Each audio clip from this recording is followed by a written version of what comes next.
سڵتان لەبێت و ئەم کاتتان باش بینەرانی خۆشەویستی تەلەڤیزیۆنی کۆمەڵە زۆر خۆشحاڵم بە بەرنامەی ئاسۆی بەرابەری ئەبما میوانی ماڵەکانتان. ئەم بەرنامەیە هەموو ڕۆژانی سێشەمە پێشکەش بە ئێوەی خۆشەویست دەکرێت. لەگەڵمان بن بۆ بینینی ئەم بەرنامەیە. لە بەرنامەی ئەمڕۆماندا دوو بابەتان پێشکەشەکەم لەژێر ناو نیشانەکانی شۆناسی ژن لە کۆمەڵگای مەدەنیدا و دووە بابەتیشمان مافەکانی ژنانی کورد و جیهانە. فەرموون لەگەڵمان بن.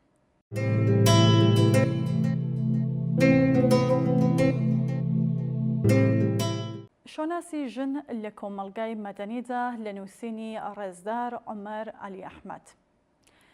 بە شێوەیەکی گشتی کۆمەڵگای مەدەنی بۆ پاراستنی مافەکانی ژن کار دەکات.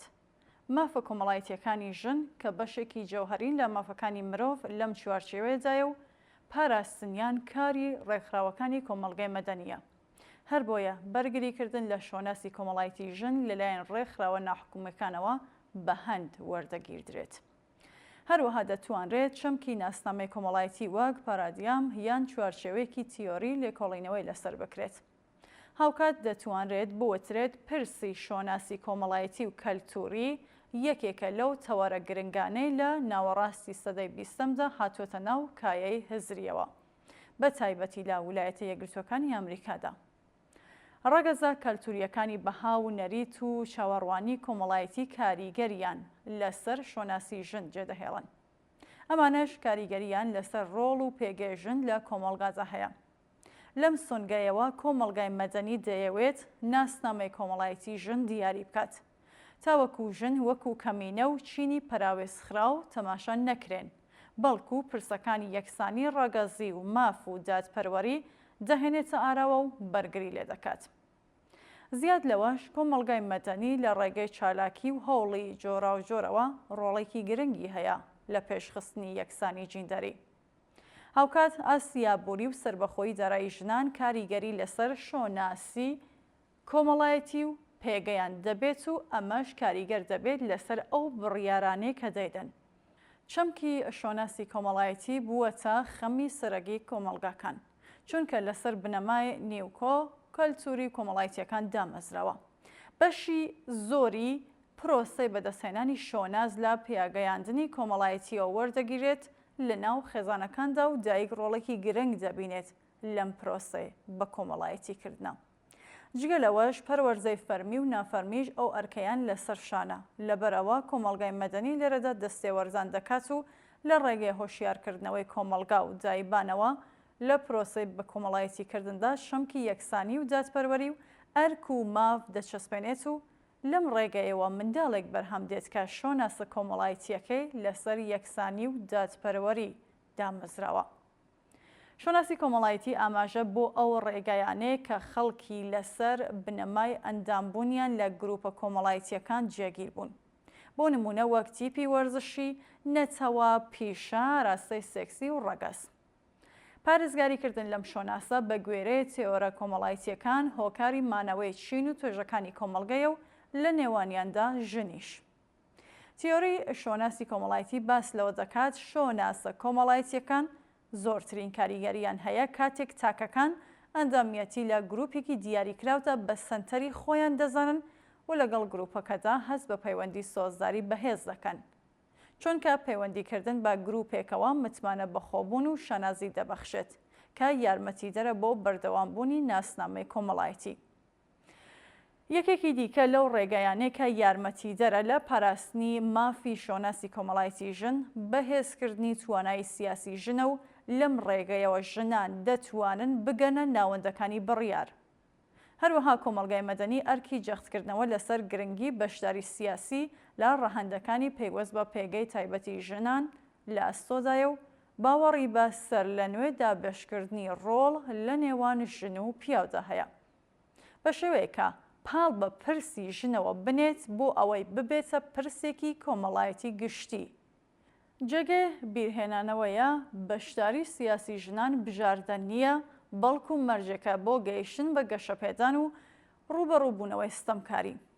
دوجار ڕێکخراوەکانی کۆمەڵگای مەدەنی و پشتگیری لە ژنان دەکەن، فشاری سیاسی دروست دەکەن، کار دەکەن بۆ هەموارکردنەوەی یاساکان و پاڵپشتیکردنی مافەکانیان. بەڵام هێشتا هەوڵێکی زۆر ماوە بۆ کۆمەڵگای مەدەنی تاکو بتوانێت سەر لە نوێ چەمکی مێینە و داڕەشتنی شۆناسی ژن و ڕۆڵ و پێگە و نوێنەرایەتی هەردوو ڕەگەزەکە بنیاد بنێتەوە.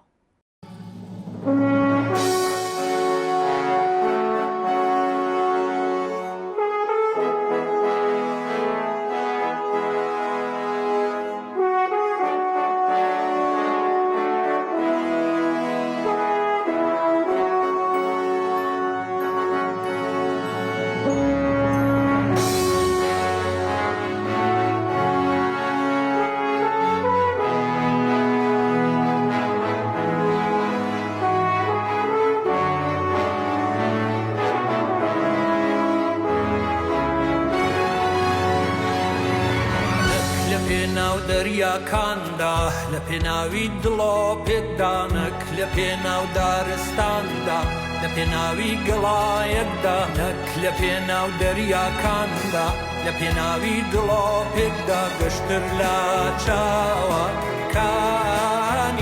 تۆ تۆمتر لە چاوەکانی تۆ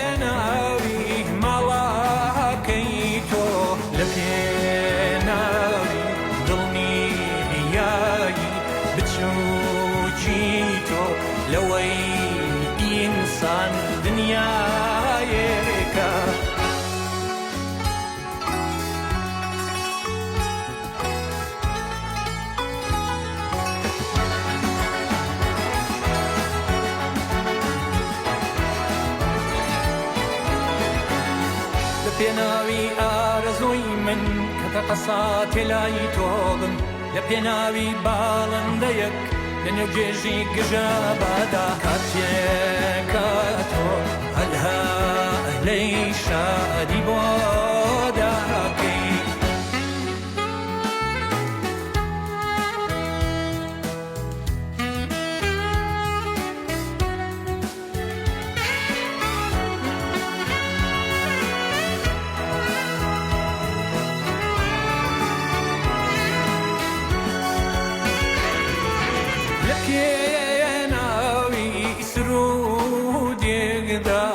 پێناوی چیرۆکێدا لەسەر تێرین شەوەکان و تاریک تێرین شەوەکاندا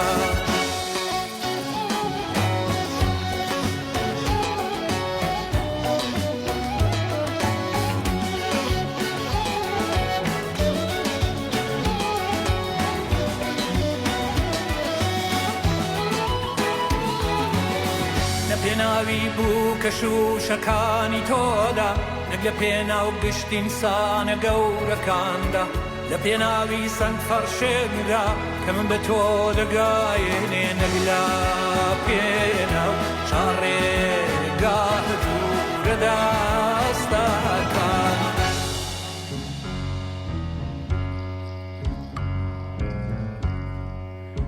لە پێناو تو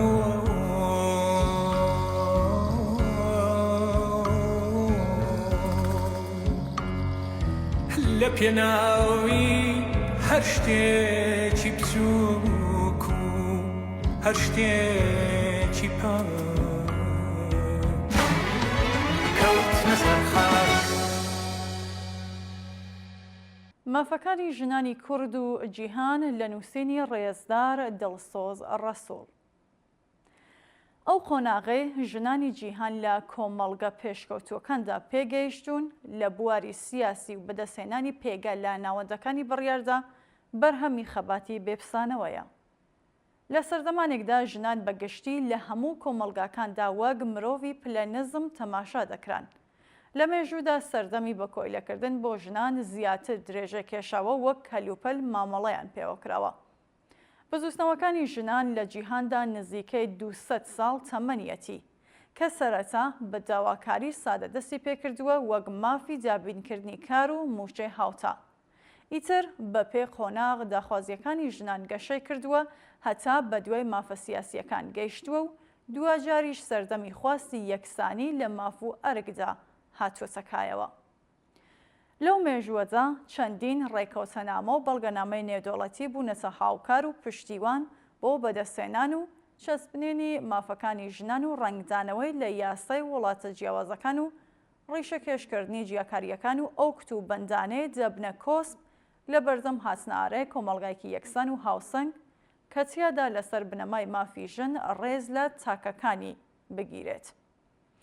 لەو بەڵگەنامانە دەکرێت ئاماژە بە جارنامەی جیهانی مافەکانی مرۆڤی ساڵی 1948 و هەردوو ڕێکەوتەنامەی مافی مەدەنی و سیاسیەکان و مافی یابووری و کۆمەڵایەتیەکانی ساڵی 1966 نەتەوە یەکگرتووەکان بکەین کە ئەم دوانە بوونە بناغێکی بەهێز بۆ هاتنە ئارەی پەیماننامەی تایبەتی بە مافەکانی ژنان و بەگشتدا چوونەوەی جیاکاری و چۆسانەوە کە هەرە گرنگترینیان ڕێکەوتەنامەی سیجاوی ساڵی 1970 تایبەت بە بەرەنگاربوونەوەی توندی تیژی و جیاکاری دژی ژنانە.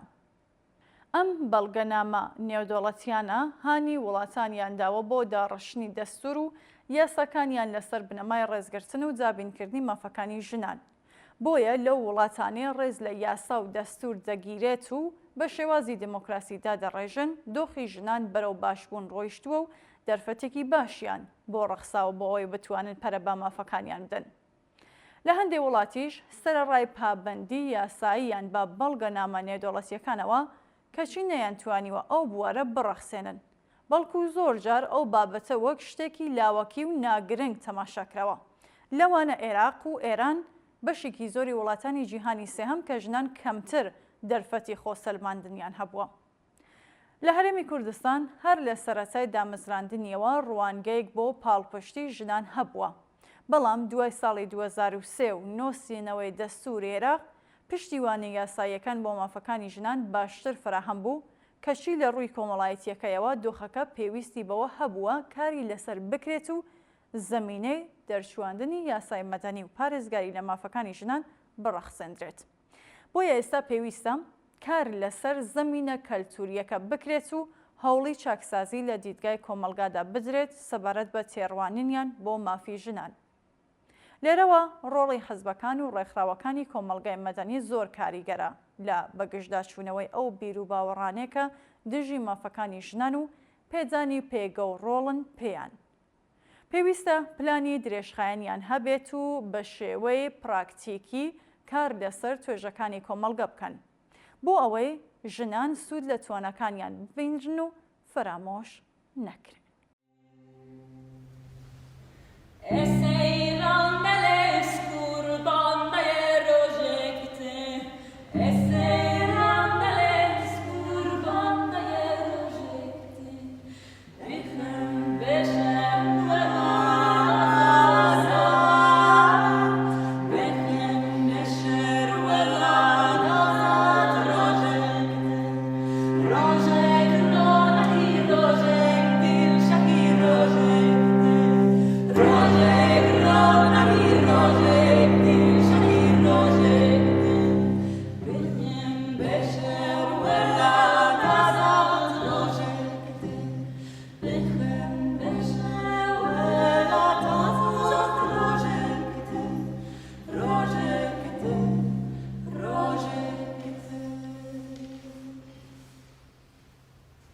بەڵێ هازیزان و بینەرانی خۆشەویست، زۆر سپاس کە تاکو ئێستا بینەری بەرنامەی ئاسۆی بەرابەری بوون. تا بەرنامەیەکی دیکە و هەفتەیەکی دیکە ماڵەوە.